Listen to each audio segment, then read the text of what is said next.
It will go down as one of the most disturbing and senseless crimes in Texas history. In the early hours of March 1st, 2008, intruders entered the Caffey house in the small town of Alba. They brutally attacked the family as they slept in their beds, shooting and stabbing them over and over again. Then, as though that were not enough, they set the house on fire. But one thing the intruders never expected was that the father, Terry Caffey, survived. He survived multiple gunshot wounds to his head and body and was able to crawl out of the fire and point the finger at his 16-year-old daughter Erin's boyfriend. Within hours, the police had tracked down 19-year-old Charlie Wilkinson and taken him into custody.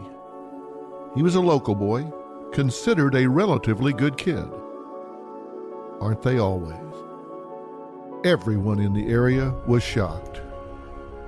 But even more shocking was what police found when they searched the trailer where they located Charlie. Shell casings, a recently used condom, and Erin Caffey. Erin had not died alongside her mother and brothers, as her father had feared. So what had happened to her? Was she in the house that night? The victim of a kidnapping? Or had something much more sinister occurred? At first it appeared that Charlie had been so consumed by his infatuation with a pretty young teenager that he had attempted to kill Erin's family and kidnap her so he could have her all for himself. The state Erin was in when deputies found her supported that initial theory. She was still in her pajamas. Her blonde hair was tied back in a ponytail. She seemed sweet, guileless, and totally disoriented. They thought she was possibly under the influence of some kind of drug. Was this something Charlie had given her? While Erin was taken to the hospital to be checked out, the deputies began questioning Charlie, and it wasn't long before he revealed his accomplices. 2 other local young adults. Like Charlie, everyone thought of them as just your average kids. But then Charlie dropped a shocking bomb that investigators did not see coming. According to Charlie, the real instigator behind this terrible crime, the mastermind behind these brutal murders, was not Charlie. No, not by a long shot. It was none other than Erin herself. Needless to say, Erin had a completely different story. We'll tell you what she originally claimed happened that night. You'll also hear from Charlie and his accomplices. Who are they? How did these seemingly normal young adults become involved in such a deadly crime, and why?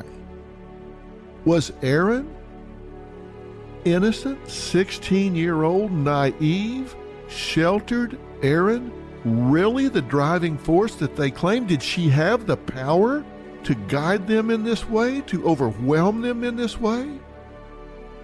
Well, there are several different stories. We're going to find out which one is true. You're listening to episode 2 of A Family Slaughtered for Teen Love. Mystery and Murder, analysis by Dr. Phil. Green Chef is the first USDA-certified organic meal kit company. Green Chef is now owned by HelloFresh, and with a wider array of meal plans to choose from. Love switching it up? Now you can enjoy both brands at a discount with me.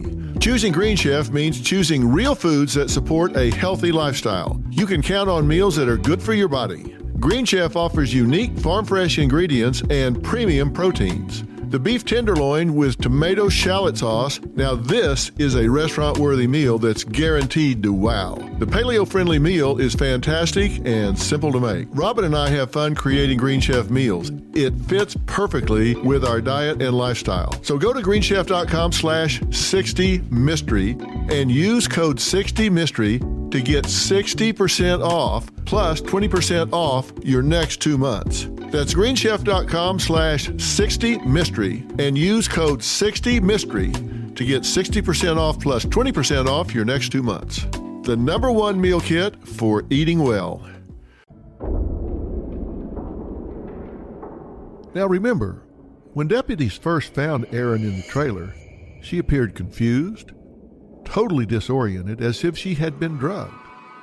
They considered her a victim, and she was taken to the hospital, not the jail.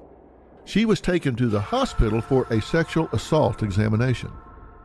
While Erin was getting checked out, detectives in the sheriff's office had been questioning Charlie, and the small town began to learn the extent of what had taken place. Once Charlie knew that Terry had survived the attack and had identified him, well, at that point, he just gave it up. He began to talk, and he rolled right away on his beloved girlfriend, Erin. Assistant Attorney General for the state of Texas, Lisa Tanner, explains. While Erin was at the hospital, Charlie was at the sheriff's office being questioned by detectives. Very early, they informed him there had been a surviving victim and that he had been identified as being one of the shooters. He said that this had been Erin's idea and that she had wanted her parents dead. He had suggested that Erin just run away instead, but Erin's response to all of this was no, just kill them. According to Charlie, he was reluctant to go through with the crime that night, and it was Erin who insisted. He said that he warned her that night that anything he did would be on her shoulders, that it was her decision. All of this had come to light within hours of the murders, all while Terry Caffey was still fighting for his life. Remember, he had been shot multiple times and was in terrible condition. So as the police were questioning Charlie, Terry was being rushed into surgery, and it was still touch and go. It was very unclear whether he would survive his life-threatening injuries. Meanwhile, while all this is going on at the hospital and at the sheriff's office, the town's volunteer firefighters had struggled all the night through to put out the flames. But by the time daybreak rolled around, the Caffey house had burned down to its foundation. It was just a smoldering heap. But even then, the physical evidence against Charlie appeared pretty damning. Although Charlie was in custody, law enforcement was leery of his statements. At first, they believed he might simply be trying to shift the blame from himself. But the longer they questioned him, the more the pieces of that terrible night seemed to fall into place. Eventually, he implicated Charles Waid and Bobbi Johnson. Charlie told the officers that he had asked Charles Waid to help him and that he had promised him $2,000 and that Charles Waid was behind on child support, so he agreed to do it. Charlie told officers that Bobbi Johnson was just along for the ride. Shortly after Charlie's interview concluded, officers went out to find both Charles Waid and Bobbi Johnson. There are two new names in the investigation: Charles Waid and Bobbi Johnson. Charlie's hunting buddy, Charles Waid, was 20 years old, and he was Matthew Waid's younger brother. It was Matthew's trailer where investigators found Charlie, and later Erin, that night. Bobbi Johnson was Charlie Waid's girlfriend, and like Charlie, there was very little to indicate that either one of them would be capable of murder. Charles had been raised in a Christian home, and he grew up going to church every Sunday. He had married young and was already in the middle of a heated divorce. He and his wife had had a baby together that past September, but a few months after that, the couple had broken up. According to his estranged wife, that's when Charles began to change. He wanted custody of his 5-month-old daughter, but needed cash to pay legal fees. In his interview with investigators, Charles repeated that Charlie had told him that Charlie had promised to pay Charles $2,000 to help kill Erin Caffey's parents. What was especially chilling was what he told them next. He said the night before the killings, the four, Charles, Charlie, Bobbi, and Erin had met and decided to just go into the house and, quote, take care of business. The other accomplice Charlie named, 18-year-old Bobbi Johnson, was Charlie Waid's girlfriend. By all accounts, Bobbi was a cheerful, bubbly high school senior who was really well liked. Bobbi had been a good student, and her teachers considered her someone who was bright, articulate, had a future. But it seems like all her good intentions went out the window when she fell in love with Charles Waid. At the time, Bobbi had been working at the local Dairy Queen. She had been a good employee, a conscientious worker, someone fun to be around. But when she started dating Charles Waid, everyone began noticing that Bobbi didn't seem like herself. Not even close. Much like when Erin met Charlie. Suddenly, Bobbi became increasingly moody. She didn't want to hang out with her friends. She was absent more and more from work. She was skipping school. And what was very unlike the Bobbi that everyone had come to know, she just didn't seem to care. The deputies quickly picked up Bobbi outside work, and they pulled Charles over driving Bobbi's car. At the sheriff's office that afternoon, Bobbi played dumb and claimed she didn't know what the officers were talking about until they told her that Charles and Charlie were in custody. At that point, she just folded. She admitted everything she knew. Charles Waid held out the longest during the interrogation. In an interview with an East Texas news station, Charles' estranged wife said he called her that Saturday, the day of the murders. Later that night, she said she had texted him, but he never responded. The next day, she saw his mugshot in the newspaper. When Charles finally did admit what had happened, investigators said that he was almost casual, talking about how he had killed the two young boys. I made the offhanded comment a few minutes ago when I said everyone thought Charlie was a good guy. That isn't that almost always the case. And what I meant was, when you hear about someone doing some horrific crime and you talk to the neighbors, it is not unusual for them to say, well, he seemed like an okay guy to me.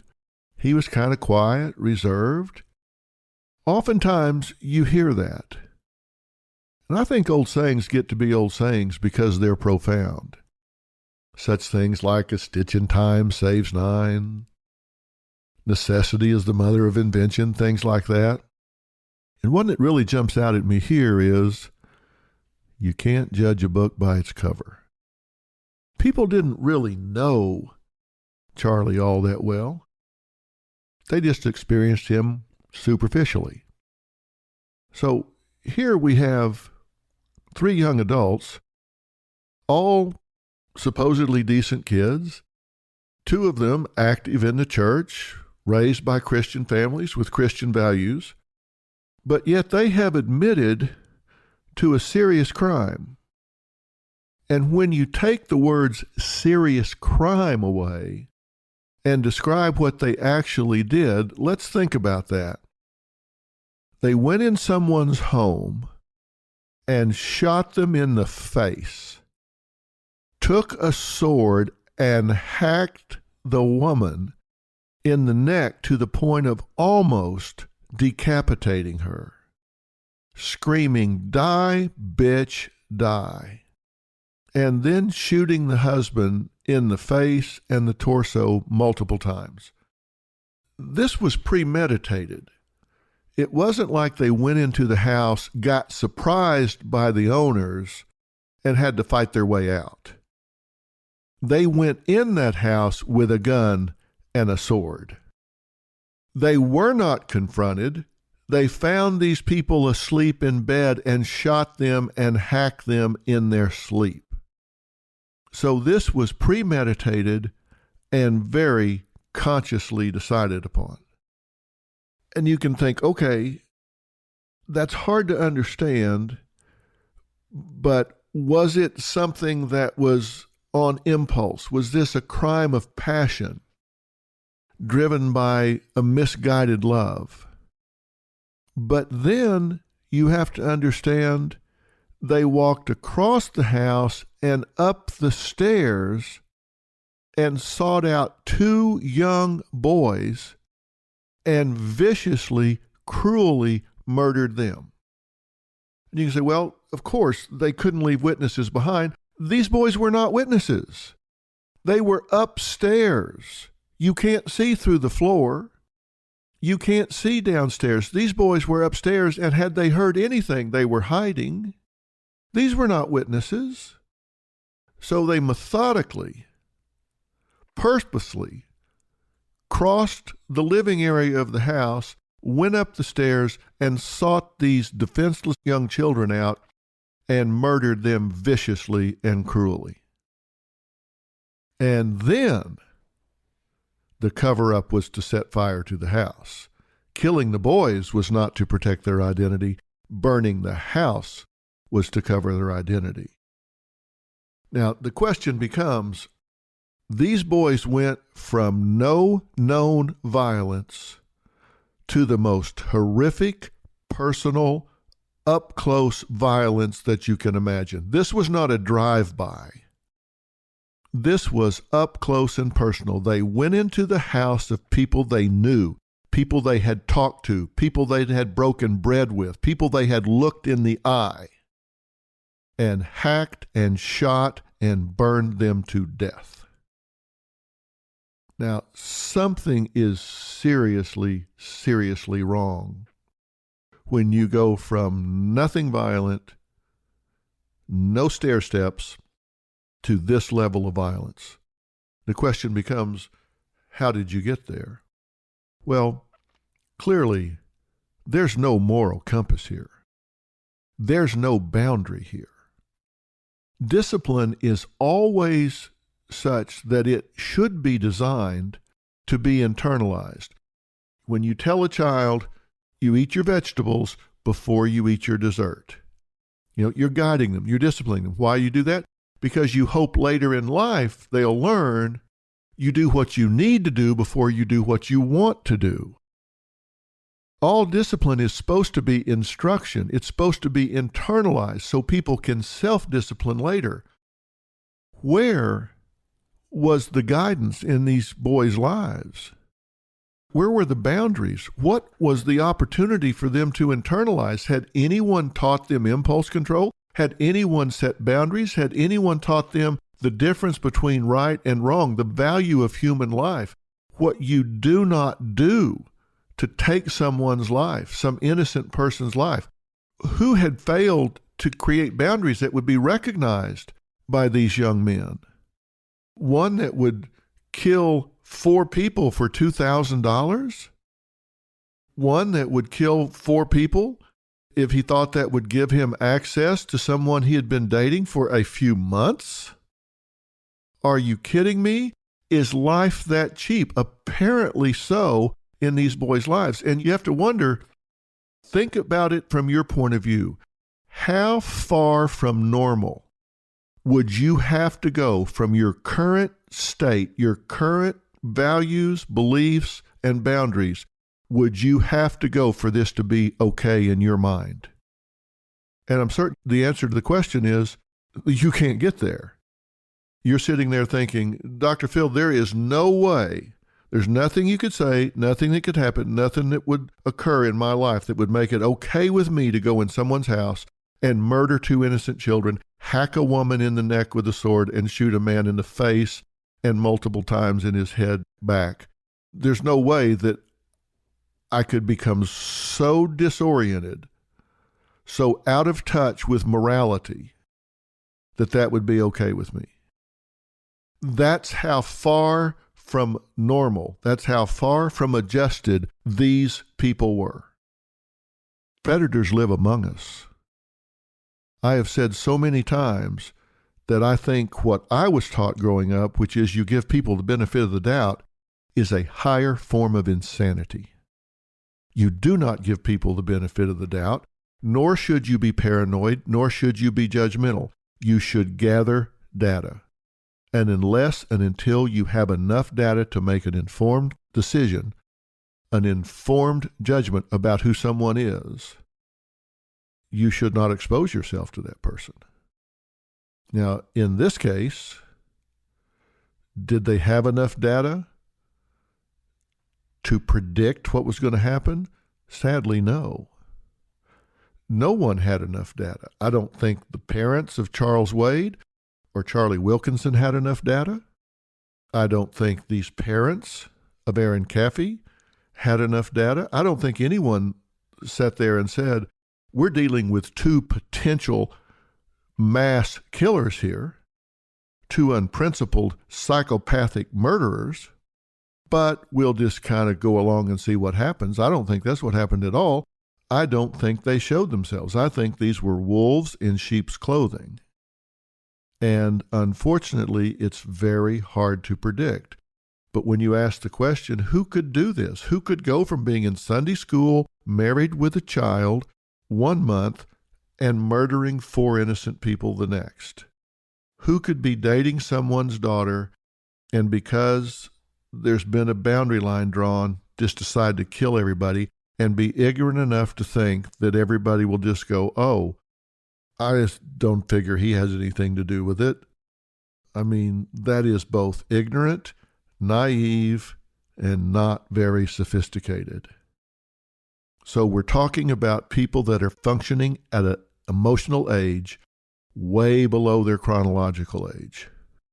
This is reasoning, problem solving, and behavior of someone functioning at a very young emotional age, without a moral compass and without having been taught boundaries and the value of human life. So if you ask me who does this and how do they get there, that's my answer. Now back to our story. While the suspects were talking, Erin was at the hospital getting a full medical assessment. At the suggestion of the sheriff's detectives, she was interviewed at the hospital by the chief of police for Raines Independent School District. She was a friendly, approachable woman who was on a first-name basis with most of the high school students.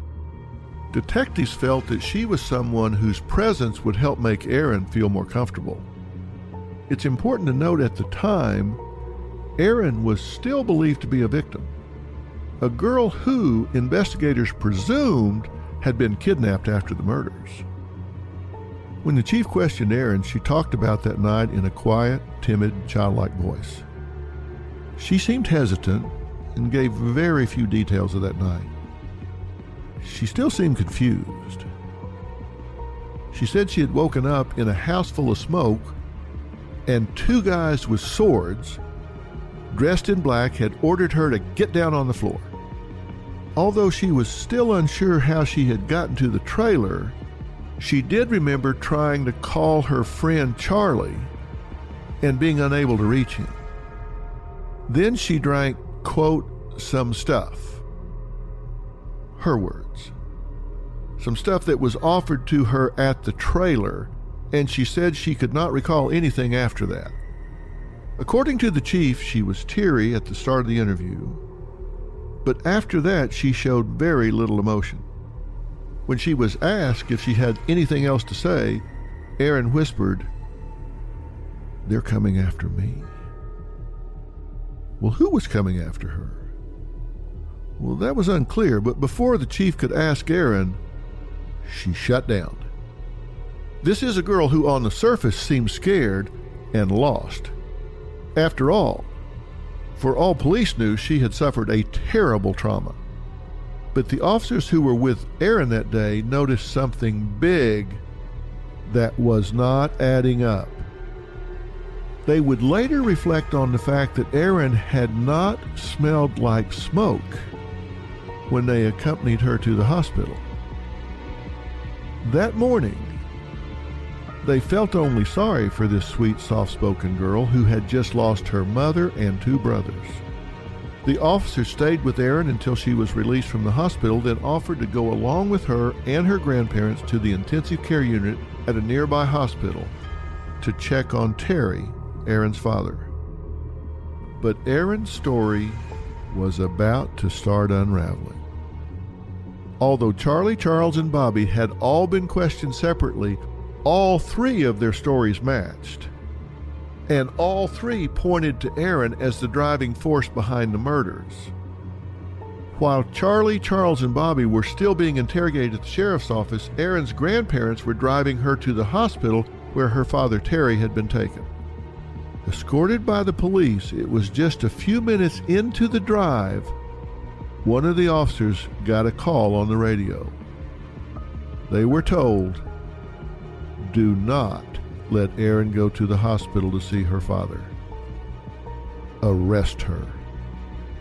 After Erin's examination at the hospital, she was released to her grandparents. The three of them were driving to the hospital to see Terry. There were officers escorting them. Those officers were radioed that Erin had been implicated, so they stopped the car and arrested Erin right there on the side of the road. When the officers got the call, they were frankly incredulous. The chief pulled her squad car into a parking lot and gestured for Erin's grandparents to do the same. That's when she informed them that she had been instructed to arrest their granddaughter in connection with the Caffey murders. She requested that Erin step out of the car. Erin's grandmother, Virginia Daly, she just became hysterical. She could not believe what was happening, and she demanded Erin tell her if she had any part of the murders. According to those there, Erin was also crying, but she did deny any involvement. Nevertheless, the chief followed the instructions, and she was placed in a squad car. Terry had had a successful surgery and was recovering in the hospital when he found out that his own daughter may have been behind the murders of his entire family and tried to have him killed as well. My sister said Erin was in charge with murder. Any hope that I had for living had just left me. Because Erin was a juvenile, she could not be interviewed. She was allowed to make a written statement. She said that men with swords dressed in ninja outfits had come into the home and kidnapped her. By the evening of March 1st, all four of those involved were in custody and charged with capital murder. This was a small town. Nothing like this, not even close, had happened here before. Everyone was shocked. And Erin's story, well, it had more holes in it than you can imagine. It was falling apart and falling apart quick. Now, most investigators would admit that taking the word of co-conspirators is not exactly hard evidence. They just can't solely rely on what they say. When people admit to committing crimes, they rarely tell the full story, nor is everything they say the truth. Even during confessions, people try to lessen their own culpability by laying off different behaviors, different motivations, different initiations on other people to make themselves bit players in the drama. Okay, I'll admit I was involved, but I was kind of a ride-along. I was a lesser player. That's often the case. However, in this case, the investigators would say that Charlie, Charles, and Bobbi told almost the exact story. And yet it was not so exact that it seemed rehearsed. And as I said before, these were not sophisticated players. So it's not like they had each gotten a version of the story. You tell this and it'll be a little different, and I'll tell this and it'll be a little different, and you tell that, and we'll mix it up a little, but it'll have the same thrust. No. That's a level of sophistication that to this day would not be common to these three. All three would claim that not only had Erin been the driving force behind the murders of her family, but she also had insisted that her mother was physically abusive to her. I want to make it clear, there was no evidence of physical abuse in the Caffey home. Sure, Erin had been raised in a strict religious environment. The family were members of the very conservative Miracle Faith Baptist Church. Terry, he was studying to be a minister, and he worked as a lay minister. Church was the focus of this family. It was the center of their life. It was their social life. It was their family life. It was their occupation. It was their family center. And after an incident in public school where it was alleged that a girl had attempted to kiss Erin, Penny began homeschooling the children using a Bible-based curriculum. So the kids were a little more isolated, perhaps. But months before the murder, they had returned to public school. They had activities, friends, a very typical, normal life. And you have to understand, I'm saying normal for a small town, conservative Baptist town in Texas. Not far from Dallas, but also not far from Waco. We're talking about the buckle of the Bible Belt. So normal there is not what you would think about normal in Dallas or Chicago or LA or New York. This was a conservative community. I'm not saying that that's bad. I'm just describing what it is. Because Erin was a juvenile, she could not be taken directly to the sheriff's office for questioning, and so that afternoon, she was brought before a justice of the peace. The Texas Ranger who accompanied Erin to court was surprised when he first saw her. He said that after everything he had heard about the murders, he said he had been picturing a monster, someone who had dreamed up a scheme to murder her family and who had manipulated people into carrying out her plan. I'm not sure what he thought this monster was going to look like. If he thought it was going to be somebody big and intimidating and dark. But what he saw was a tiny, meek, blonde-headed girl who, according to the police, couldn't fight her way out of a wet paper bag. The judge informed Erin of her rights and asked if she would be willing to speak with investigators.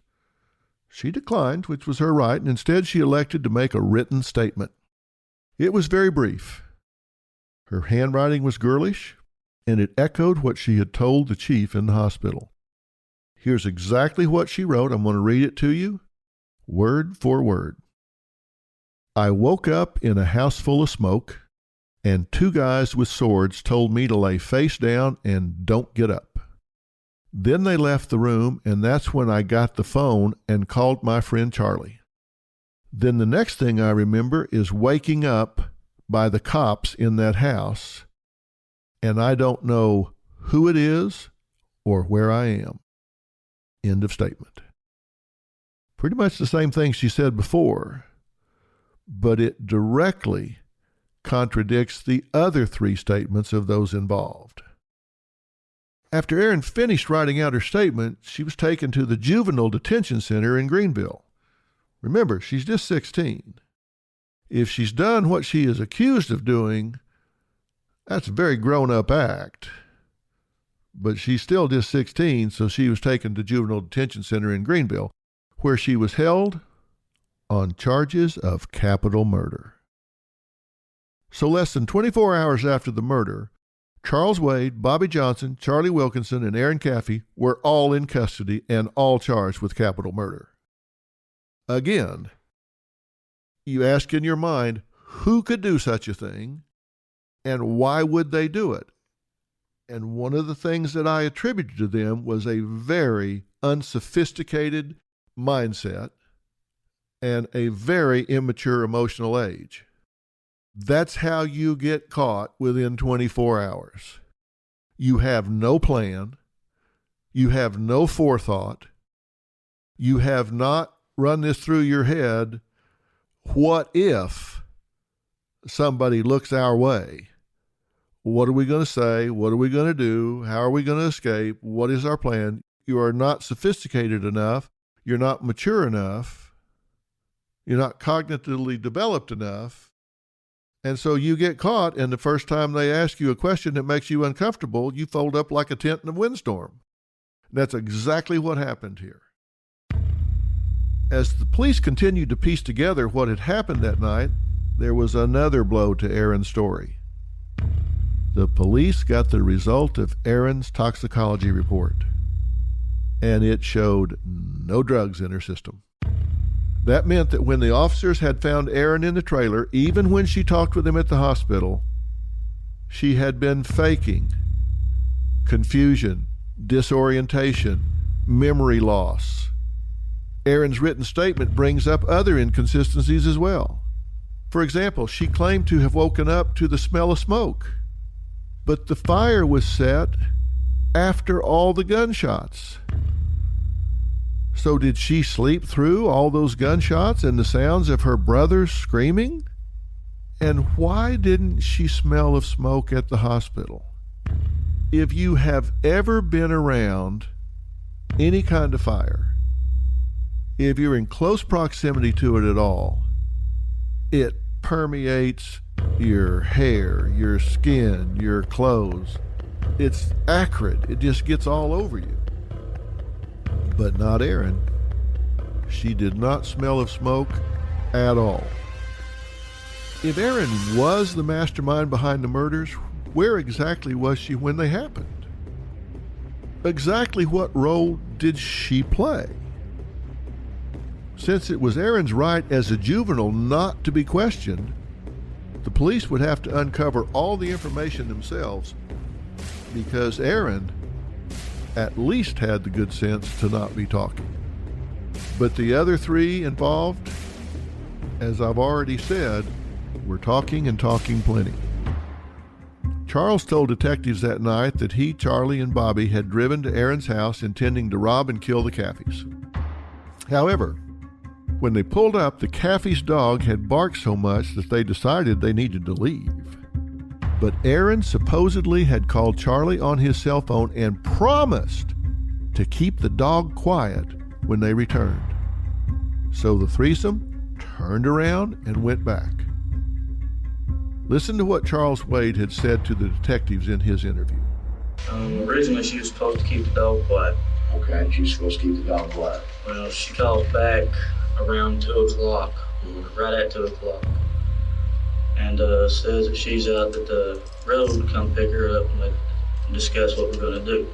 When you picked her up, did she have all her clothes put through in the bag of stuff she packed? So at that point, Erin had somehow kept the dog quiet and had actually called Charlie, Charles, and Bobbi and told them to turn their car around and come back for her. Now here are what Charlie and Bobbi have to say in their separate interrogations. It was all packed still in the house. Okay, so she gets in the car with you and Charles and Bobbi. I tried to talk her to go back inside to get her stuff. Right. I said, just go inside, get your stuff, and what little money you have in that box. You come inside. Okay. And then you can just run away. Everything will be right that way. Ain't nobody got to die. I was trying to talk her out of it. Trying to talk her out of what? Changing her mind. Changing her mind for what? Trying to kill her parents. Okay. And this wasn't the first time Erin had talked about killing her family. According to Charlie, he and Erin had discussed it a number of times before. The first time was about a month and a half before the murders. That's right, a month and a half before the murders. And you remember in episode 1, the line in the sand telling them they could not see each other had only happened 3 days before the murders. This was a month and a half before the murders. Now, true, they were putting controls on her. They were trying to make her accountable for all of her time, enforce curfews, etc., etc. So she clearly was feeling some pinch, but they had not put her against the wall, saying she could not have any contact with the love of her life. But yet, a month and a half before the murders, Charlie said they had talked about it. At that point, Charlie said he told Erin it wasn't right and to just stick it out at home until she turned 18. Now, if you have an emotional age of 10, 11, 12, 2 years seems like a lifetime. The next time she brought up the subject, Charlie said he tried to convince her to just run away. But he said that time she was adamant about getting him to kill her family. That was the weekend before the actual murders took place. And if you remember, that was when Erin's grandfather, Terry's dad, had passed away. So So Charlie told investigators that Erin had called the murders off. But then right after that was when Penny and Terry found out about Charlie's MySpace postings and told Erin she couldn't see Charlie anymore. So that was when the line was drawn in the sand. That was when it was 3 days before the murders. That was when she felt the full weight of their discipline, their parenting assertiveness saying, no more. Charlie said that Erin got angry all over again, and she insisted they finally go through with their plans. According to Charlie, he begged Erin that if she didn't want to run away with him, then they should just have a baby together. His thinking was that way her parents would have to accept him. But she refused. After the fact, classmates would say that Erin had Charlie wrapped around her finger, that she could get him to do anything she wanted him to do. But murder? We're talking here about a 16-year-old controlling a 19-year-old. And we all know there's a big difference between 16 years old and 19 years old. There might not be such a big difference between 8 years old and 11 years old. 3 years is not always just 3 years, but the difference between 16 and 19, life experience-wise, independence-wise, hormonally, physically, big difference.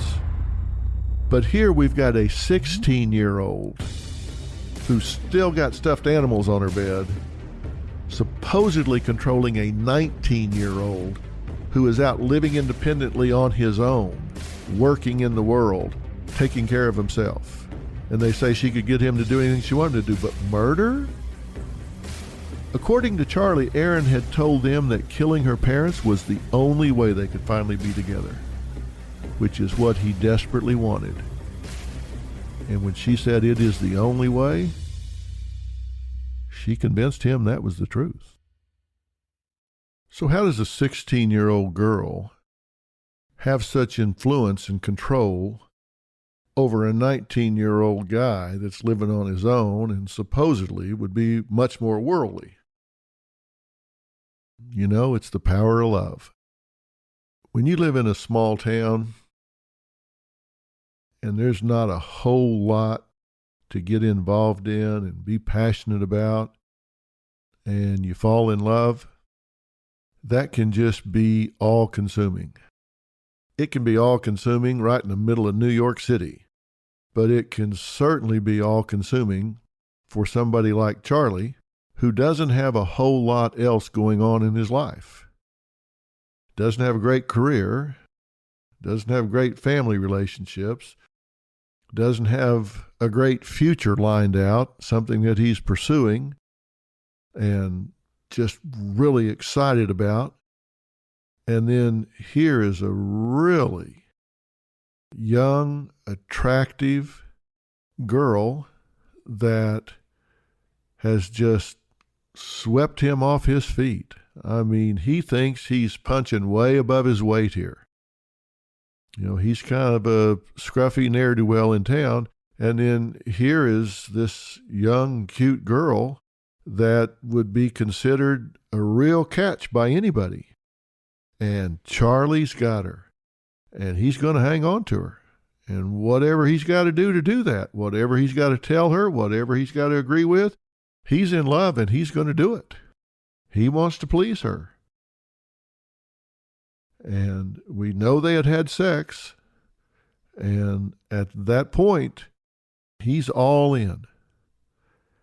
And if he believes, truly believes, that these authority figures, her parents, these religious representatives, are going to come in and impose their restrictions and take this away from him, probably the greatest achievement in his life, certainly the greatest achievement relationship-wise, romantic-wise, that he has aspired to, that they're going to take that away from him, he's just not going to let that happen. He has won the prize here. He has the brass ring. He's got the girl that anybody in town would love to go out with. And these people are not going to take it away from him. Now, these four had friends in town. Different walks of life, but they all had friends. And in talking to the friends, nobody could believe what they were hearing about any of the four. One friend who hung out with them all the time, had even talked to them Friday night, was especially shocked, saying that sure, they partied sometimes, but they were never bad. Another friend voiced what a lot of people in town were feeling. They didn't understand how the kids they knew could change that much in an instant. They felt that something sinister, something really evil must have intervened and influenced them to do the horrible things they did, because it couldn't have just come from within, because that's just not who they were. They knew them. They just weren't capable of this kind of thing. Meanwhile, in juvie, Erin was being evaluated for the defense by a mental health counselor, and this time she tells a different story. Now she insisted that Charlie had a volatile temper and that he killed her family after she broke up with him, and he had now framed her. She told the counselor that Charlie would talk about someone he knew who could hire a hitman. Erin said that she believed Charlie really did, in fact, hire someone to kill her family. Now remember, the statement she gave before was that she woke up in a house full of smoke and there were two guys with swords that told her to lay down and don't get up. And the next thing she remembered was waking up in a trailer, not knowing where she was or how she got there. So the story before was she had been abducted and had tried to call Charlie for help. Now she's saying, no, that's not true. The truth is, Charlie had a really bad temper and said he was going to hire a hitman to kill her family. Now, those aren't even remotely related. They're not even on the same continuum. This is 180 degrees out of what she was saying before. Before, she's saying, I was calling Charlie for help, and he didn't answer. Now she's saying, no, he's hiring a hitman to kill my family, so why would she be calling him for help? She's totally contradicting herself. Now, this counselor had over 19 years' experience counseling juvenile offenders, and at the time he was assigned to Erin, he said she seemed totally sincere and genuine, and that he would have put his license on the line that she was telling the truth. Only after learning the details of the criminal investigation did he realize that Erin had been manipulating him. He continued to visit her at the county jail.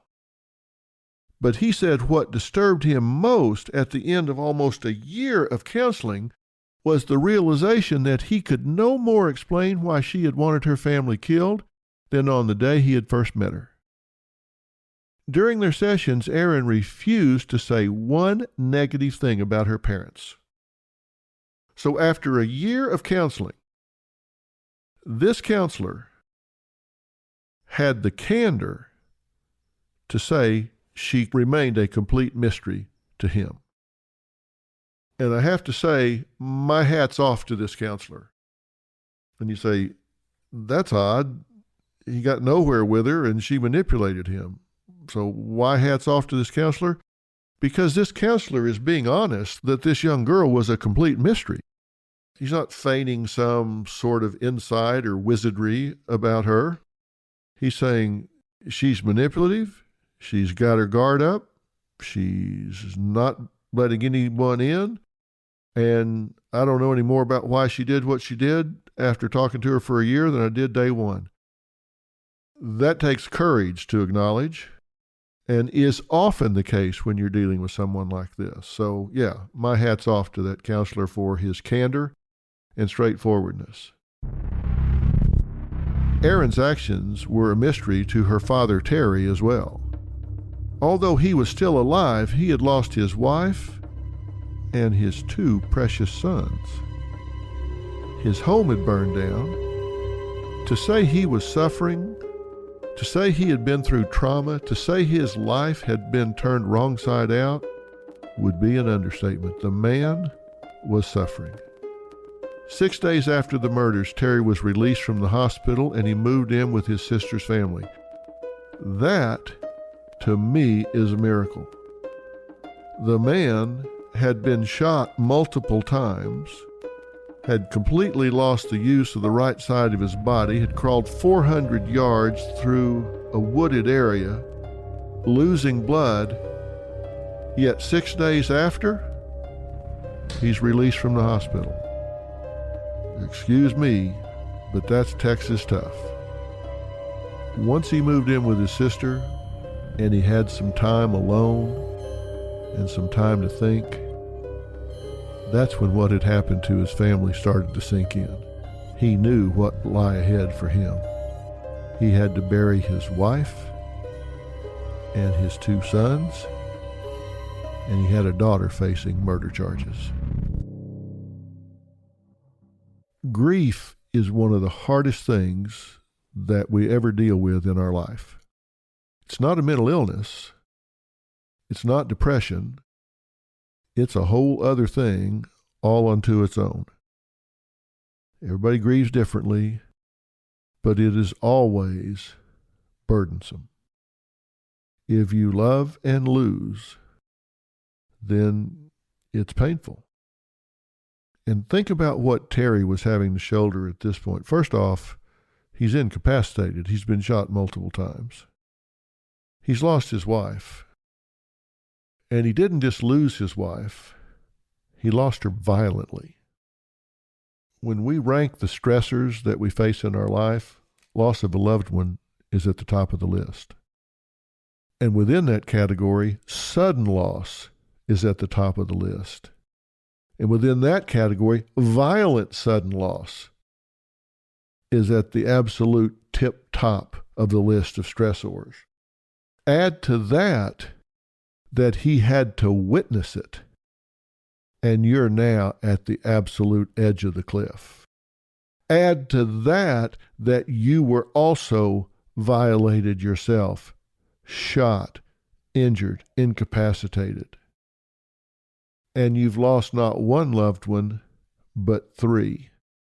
And the 4th one is so complexly interwoven that you don't know how to feel. You don't know whether to be angry, disappointed, heartbroken, empathetic. You don't know how to feel about that. And that can be the most painful of all. I was really interested to see things through Terry's eyes at this point, and I had the privilege of talking to him about that time in his life. I got to the point I just couldn't handle the pain anymore, and I wanted to take my life on that very spot where I lost my family. And I remember shaking my fist up towards God, and I said, God, why would you take my family?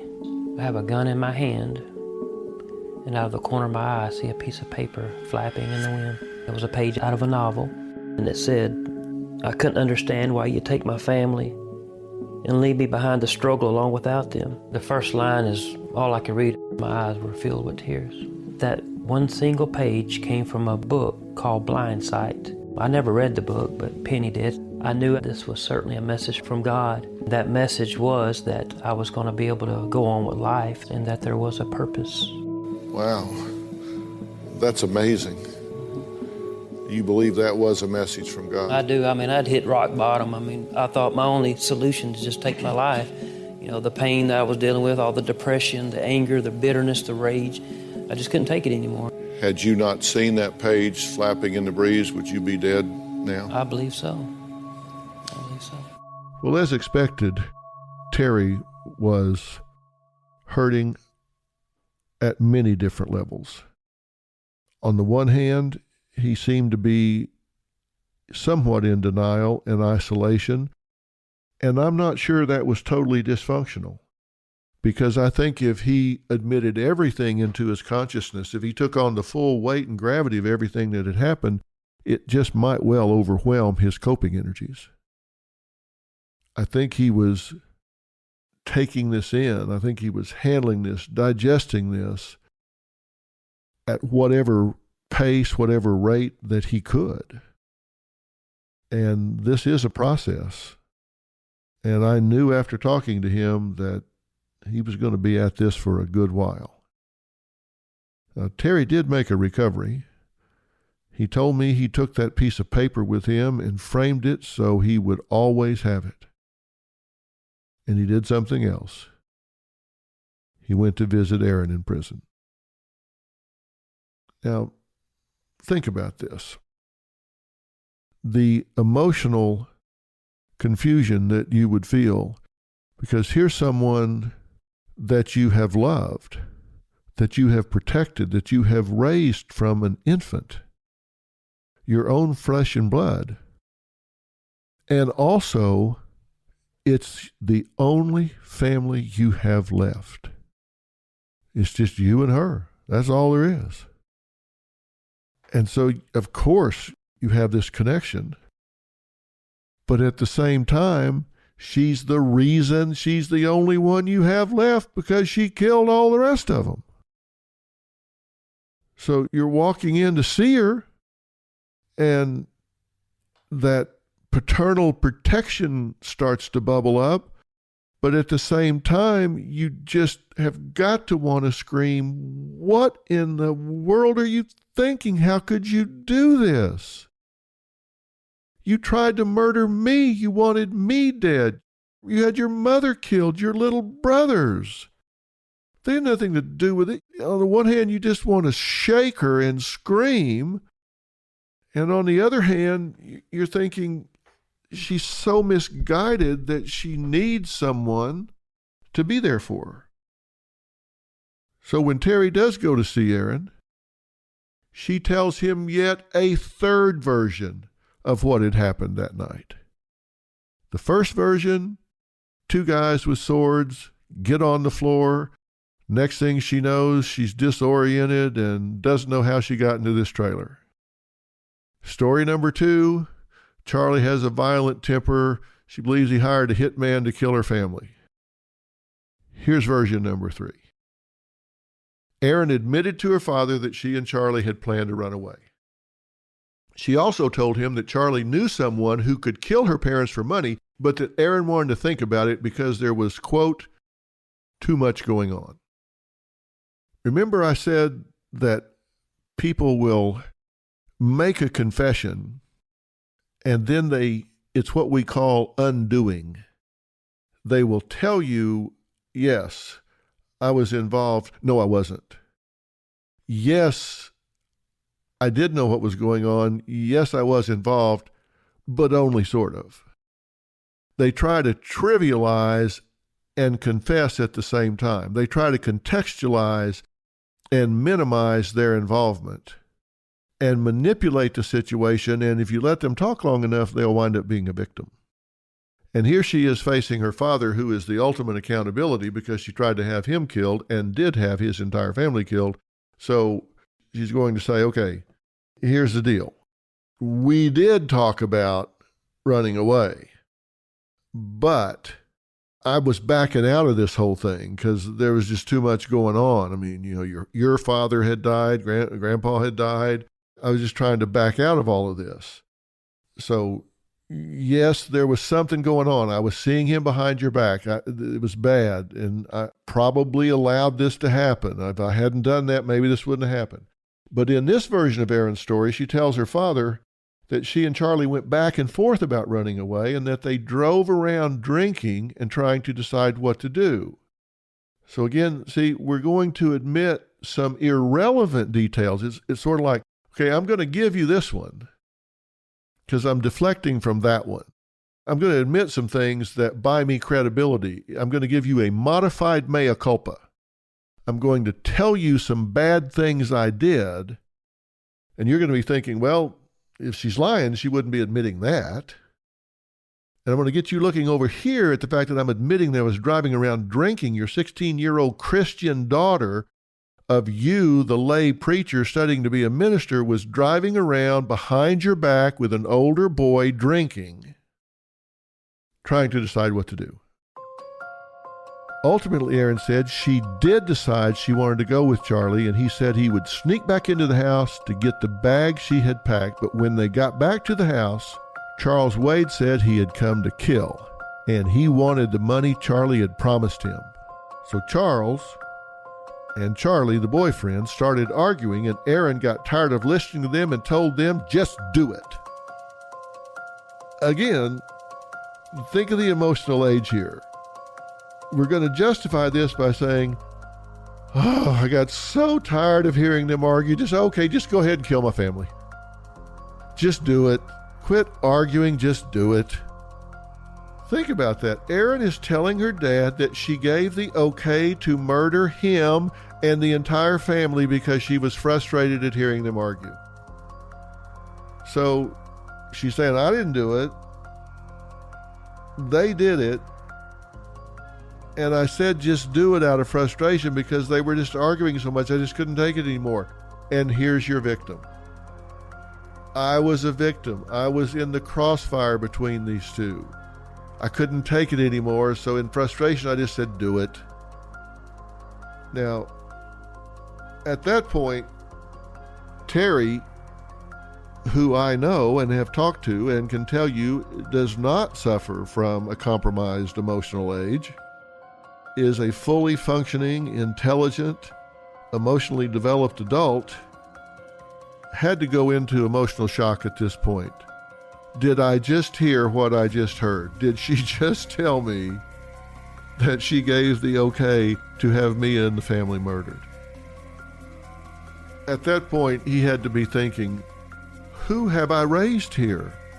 Seriously, did I raise a daughter that would so casually say, just go in there and kill them all?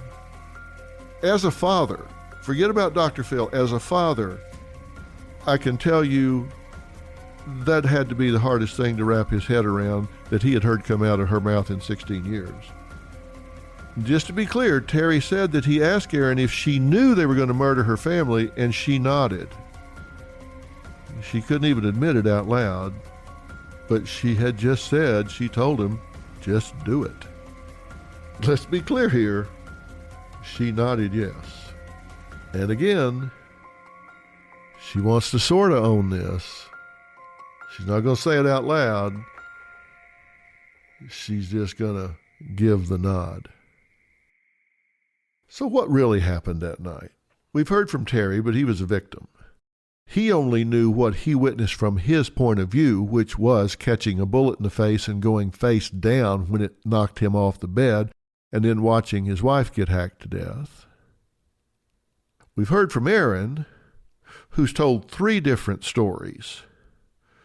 1, she was abducted. 2, her boyfriend hired a hitman. 3, Charlie and his friend got to arguing, and so she just said, go do it. So what's the real story? Here's what we know so far.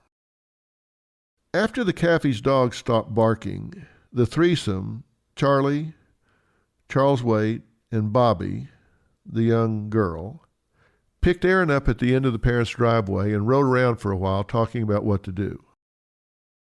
That Erin agrees with, at least in one of her stories.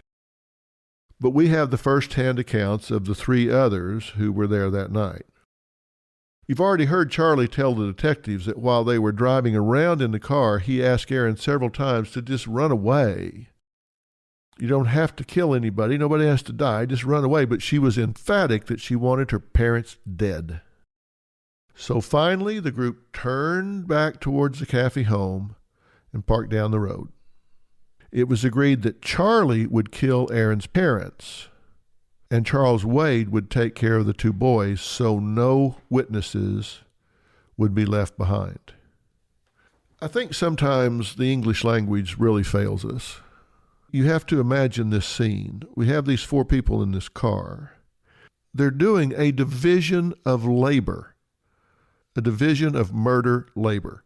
So, okay, Charlie, you're going to go into parents' bedroom and kill the two of them. I'm going to go upstairs and kill the children. That's a conversation that takes place with 4 people in the car.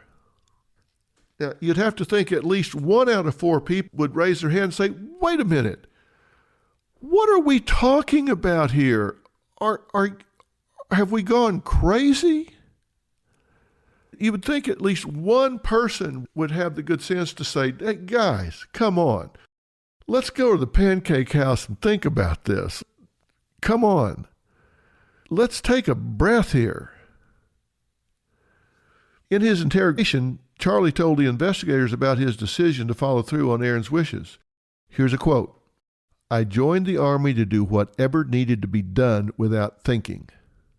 As for Erin's parents, he said, I intended to kill them because I thought I was in love.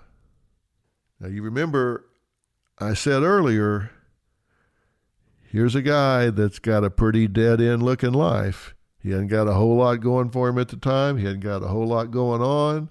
Not a lot happening in that small town. It's not happening there. It's not headed that way. But he's in love with the beauty queen. He's in love with the prize egg. And it makes perfect sense to this 19-year-old functioning at an emotional age of about 12 to say, I'll kill for love. Without thinking, is anybody going to question this after the fact? Has he maybe told people at the church that they've banned me from seeing his daughter, and the next thing you know, they're dead and I'm around? He doesn't think that through. It's just, I thought I was in love, so I was going to go kill him. Now, according to Charlie, Erin and Bobbi had stayed behind in the car while he and Charles went inside. Apparently, this is men's work and chivalry is not dead. We're going to leave them behind. The men will go in and do the killing. It's just bizarre. They entered through the front door. Why? Because Erin had left it open for them. And they were armed with a .22 caliber pistol and samurai swords. Charlie crept into Terry and Penny's first floor bedroom and fired at them until his gun jammed. Then he handed the gun to Charles, who fixed the .22 and fired 2 more shots. That's how methodical they were. Fired until it jammed, then stood there, fixed it, and continued firing. After that, they left the room, but then Charlie came back and cut Penny's throat because he wanted to make sure she was dead. Now, apparently the sound of gunfire must have aroused Bubba and Tyler. Gunfire will do that in your home. Who called out for their parents and then locked themselves in Erin's room. Remember, they said they didn't want to leave any witnesses behind. They weren't witnesses. They called out for their parents, then locked themselves in a room. They had no chance to see anyone behind a locked door. Charlie told the detective that when he and Charles were satisfied that Erin's parents were in fact dead, Charles instructed him to go get the kids because, quote, little ones talk. Charlie had balked at killing kids, and Charles in return had threatened to leave. So Charlie went upstairs and insisted the boys come out of Erin's room and go to their beds. He told investigators that they were scared and he couldn't stand to look at their faces. Bubba tried to put up a fight by kicking Charlie, and when he did, Charles shot Bubba in the face. And he fell to the floor and did not move again. Up until then, Charlie had talked about the night's events with a stoic detachment. But he broke down as he talked about how Charles had come upstairs and stabbed 8-year-old Tyler. He told investigators that he couldn't do it himself, that he didn't see why Tyler had to die. At the same time, Charlie said he thought he had also stabbed Tyler at least once.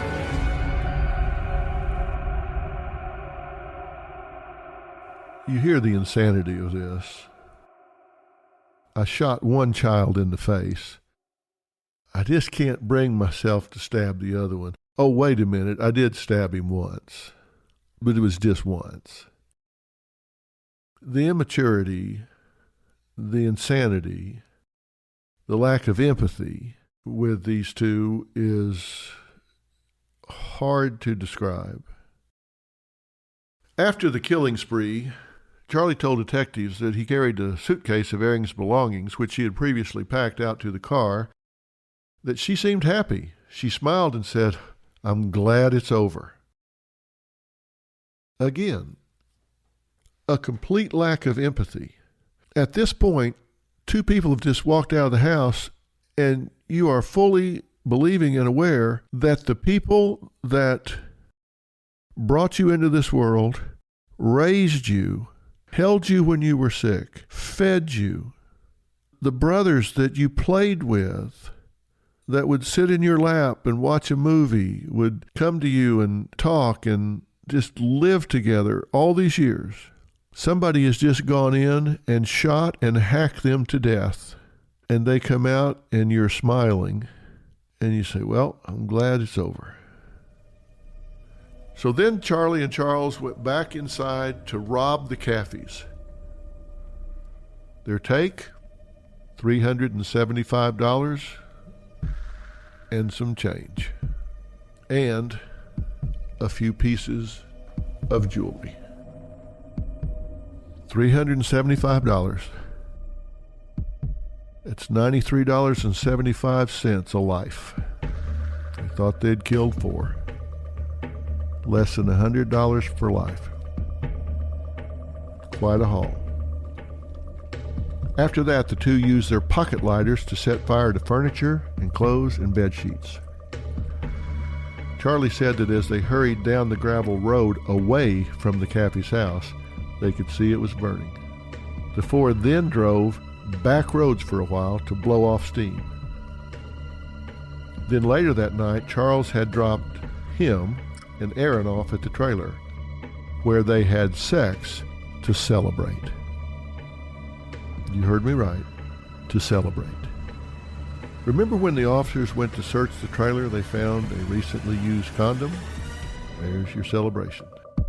Erin was still not talking to authorities, but Assistant Attorney General Lisa Tanner met with Terry. It was awful. It was the hardest meeting I have ever had as a prosecutor. The fact that these kids were all so brutal and so premeditated, that they were just so cavalier about human life, and that they were just so stupid about going about this. At the time, this was the most disturbing case I had ever seen. Although Charles took the longest to confess, once he did admit to his crimes, he provided the most help in locating discarded evidence.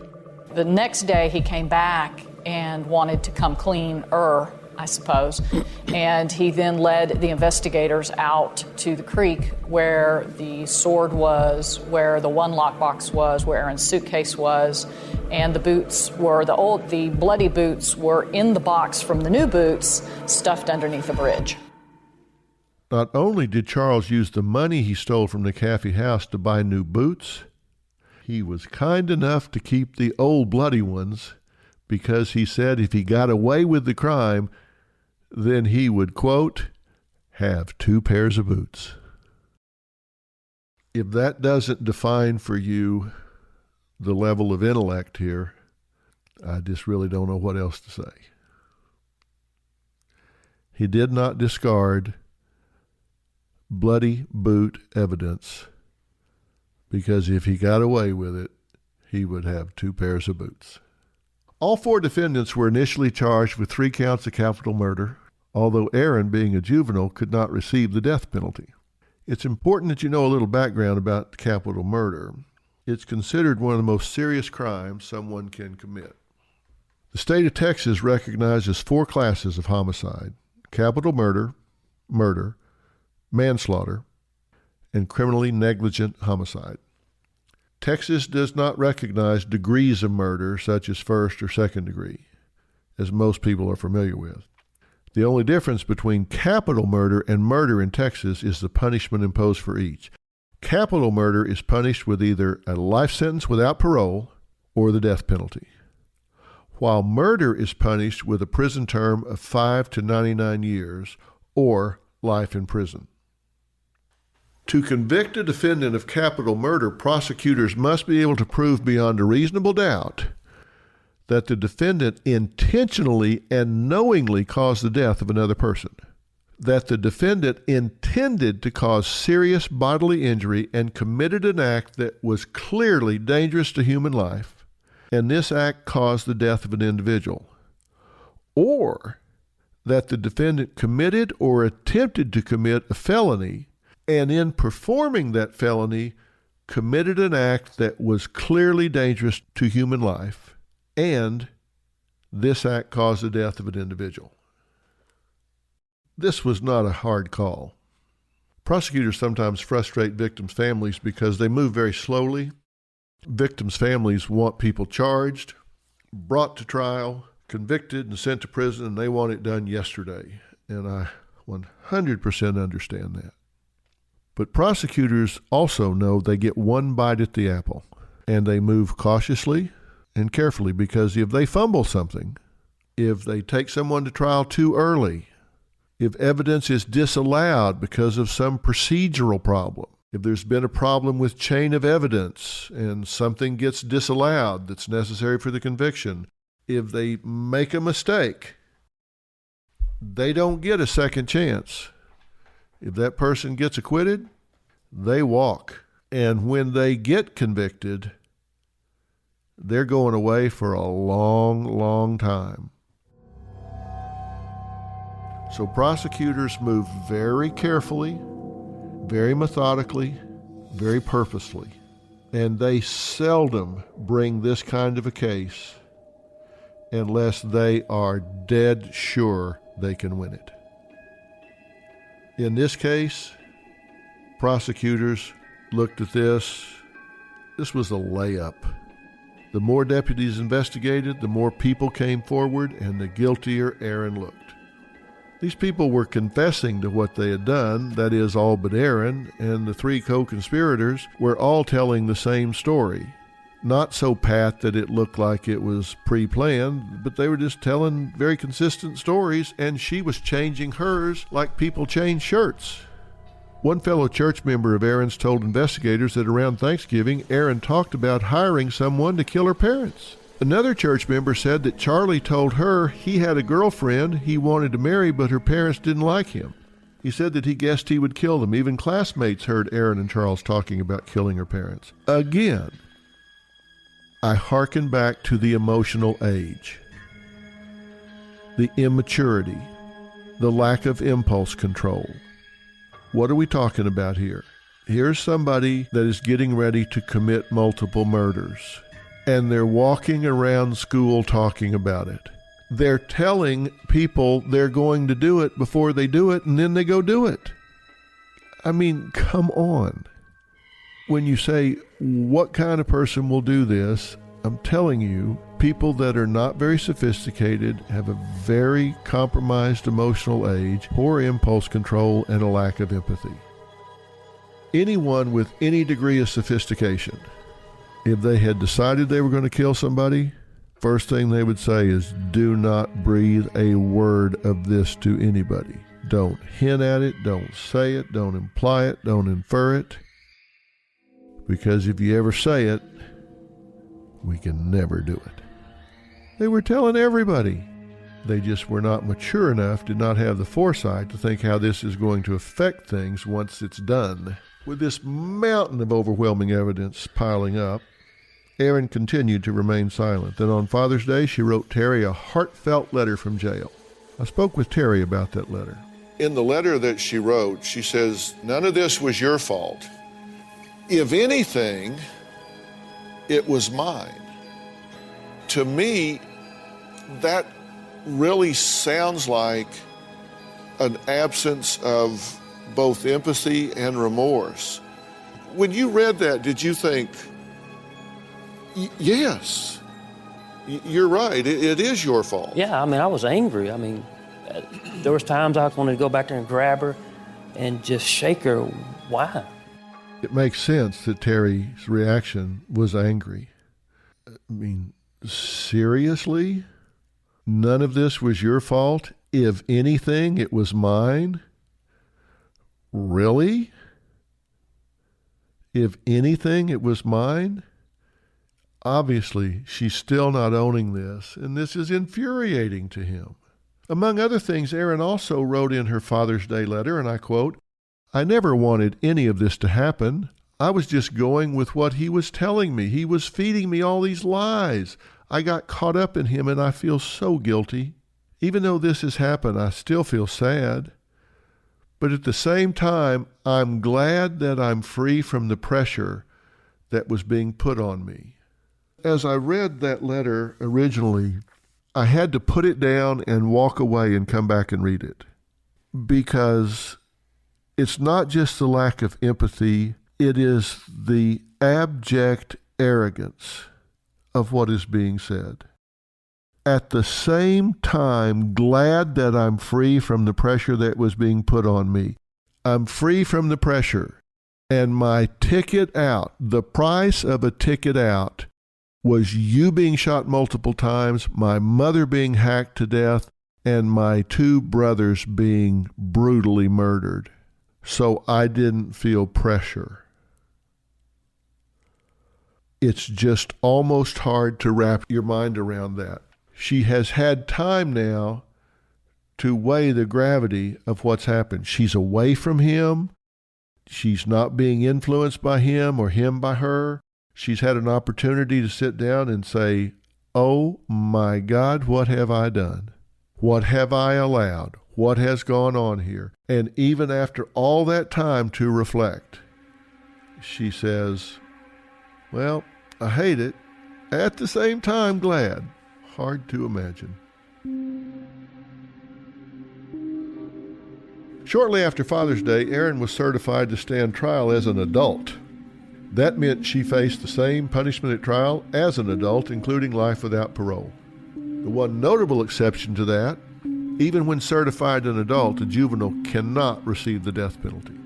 Lisa Tanner, the lead prosecutor, met with Terry to lay out the case for him, because what Charlie, Charles, and Bobbi reveal in their jailhouse confessions will soon turn Erin's story upside down. As for Erin herself, she was never interviewed by police, she was never cross-examined by a prosecutor, and she has never really been questioned about her role in the murder of her family. But for the first time since that dreadful night, you are going to hear from Erin. You're going to hear what she has to say in her own words. Because I traveled to Texas, I went to her prison and conducted an exclusive interview, and I was the first person to finally get to ask her the tough questions. What really happened that night? What exactly was your involvement? Did you really intend for your entire family to be killed? And if so, why? But the biggest question, will Erin finally come clean and tell the truth? Well, you're about to find out, because you're going to get that and more in episode 3 of A Family Slaughtered for Teen Love, Mystery and Murder, analysis by Dr. Phil.